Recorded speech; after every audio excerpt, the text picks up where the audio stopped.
Assalamualaikum warahmatullahi wabarakatuh. Bismillahirrahmanirrahim.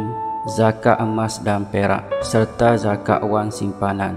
Pada zaman ini, kebanyakan umat Islam ada menyimpan barang kemas daripada emas dan perak. Emas dan perak diwajibkan zakat. Di antara jenis emas dan perak yang dikenakan zakat ialah: yang pertama, jongkok emas dan perak. Yang kedua, wang dinar emas atau wang dirham perak atau wang kertas sebagai ganti kedua-duanya.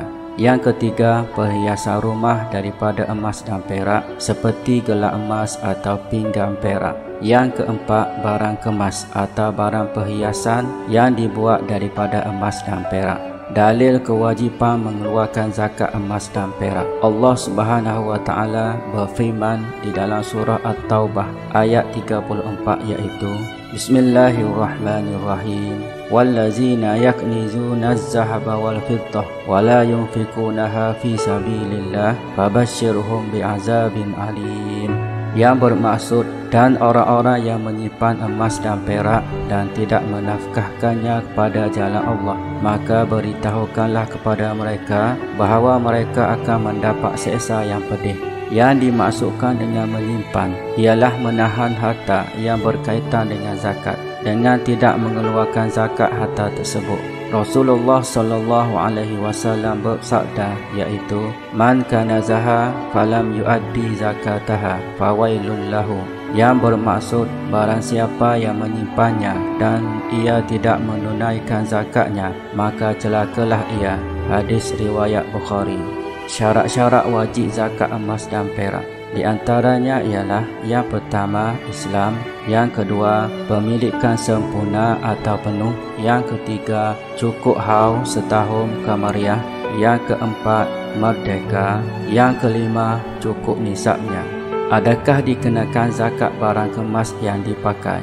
Barang kemas yang dipakai dikecualikan zakat, seperti barang perhiasan yang dipakai oleh wanita yang dibuat daripada emas dan perak, seperti gelang, cincin dan sebagainya. Demikian juga cincin perak bagi lelaki, kerana ianya hilang sifat subur atau berkembang, kecuali berlebihan daripada kebiasaan atau uruf. Kadar nisab zakat barang kemas atau perhiasan yang dipakai sebanyak 800 gram.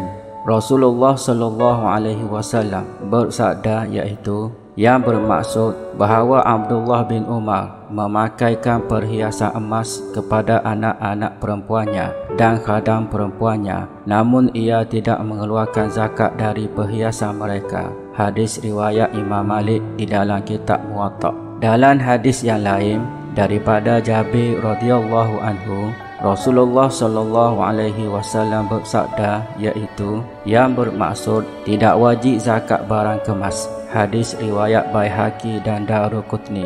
Akan tetapi zakat dikenakan kepada barang kemas atau peralatan perhiasan yang dibuat daripada emas dan perak yang haram digunakan, seperti perkakas rumah atau perhiasan rumah, dan barang kemas bagi lelaki kecuali cincin perak. Walaupun barang tersebut hilang kesuburannya dengan sebab digunakan, akan tetapi sebab tersebut tidak diambil kira, kerana sebab dikenakan zakat ialah ianya haram digunakannya. Nisab emas dan perak.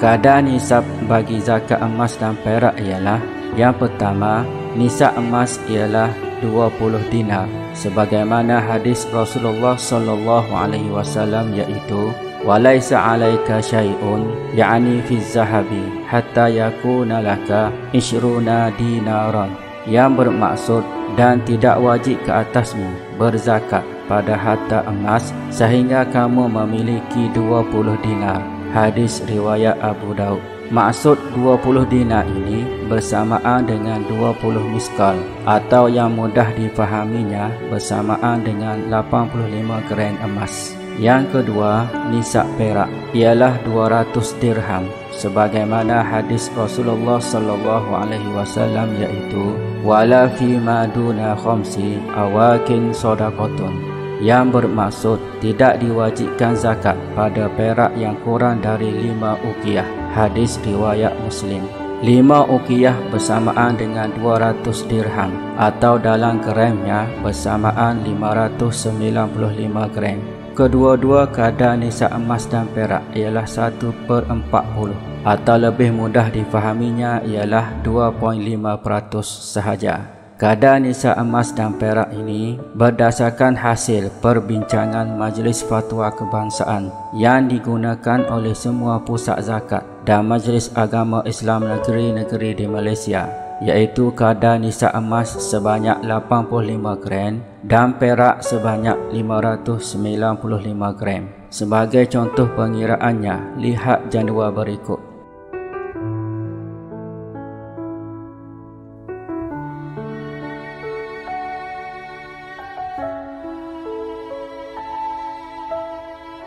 Zakat wan simpanan. Wan merupakan harta yang bernilai yang boleh digunakan dalam pelbagai perkara, sama ada di dalam hal pertukaran, perniagaan, mempunyai nilai dan tabungan. Wan sama ada berbentuk kertas, shilin atau sebagainya, setaraf dengan emas dan perak sebagai satu bentuk kekayaan yang mempunyai kuasa membeli. Begitu juga wan yang disimpan di dalam akaun simpanan tetap, simpanan semasa serta lain-lain bentuk simpanan di bank atau mana-mana institusi keuangan. Ia diwajibkan zakat sekiranya memenuhi syarat-syaratnya. Kadar nisab zakat wan simpanan sama dengan kadar nisab emas, iaitu 85 gram, dan zakatnya 2.5%. Diambil ke atas jumlah baki terakhir dalam tempoh setahun simpanan apabila cukup nisab dan haulnya serta menyamai atau melebihi nisab. Syarat-syarat zakat wan simpanan ialah: yang pertama, cukup kadar nisabnya, iaitu kadar nisabnya mungkin berubah mengikut nilai gram emas dari masa ke semasa. Yang kedua, cukup tempoh haulnya, iaitu setahun kamariah. Yang ketiga, sempurna miliknya, iaitu dimiliki sepenuhnya oleh orang Islam merdeka, bukan hamba abdi. Yang keempat, merdeka, iaitu zakat tidak diwajibkan kepada hamba abdi kecuali zakat fitrah. Sebagai contoh pengiraannya, lihat jadual berikut.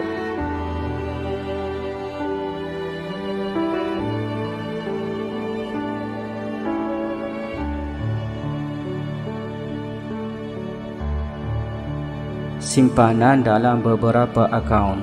Sekiranya penyimpan memiliki beberapa akaun simpanan di dalam bank atau lain-lain institusi keuangan, perlu menjumlahkan kesemua baki terakhir bagi setiap akaun simpanan. Zakat dikenakan apabila jumlah kesemua baki terakhir tersebut menyamai atau melebihi nisab. Sebagai contohnya, lihat jadual berikut.